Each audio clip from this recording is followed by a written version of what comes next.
About 15,000 years ago, the Jōmon people of ancient Japan appeared.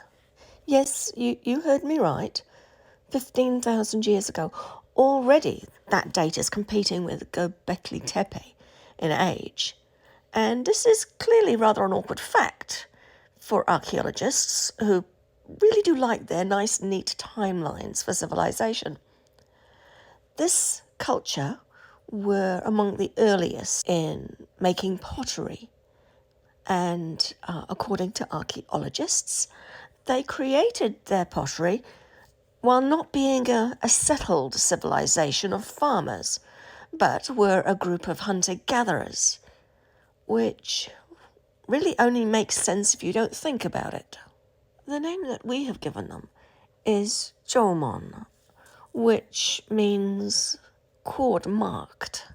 So cord-marked is referring to the way that they have used a rope to make impressions into their clay vessels. And these pots were not merely useful, they were also beautiful, flamboyant creations, which means that the Jōmon had time to create art within their creations, within their pottery.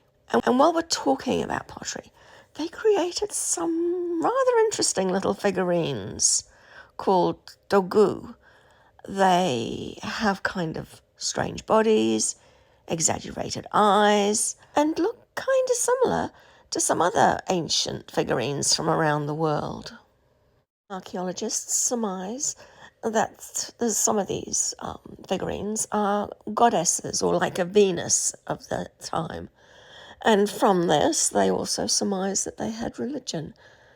But the Jōmon left no written texts, well, none that have survived anyway, yet their culture itself survived for millennia, longer than most great civilizations, giving Egypt a good run for their money. How do we know so much about them? Well, some of it's because of the rubbish pits and what they left behind. The rubbish actually does tell us a lot, like they lived with an abundance of food, and they knew how to weave and make ropes, and they also had homes, so they weren't just hanging out in caves all the time.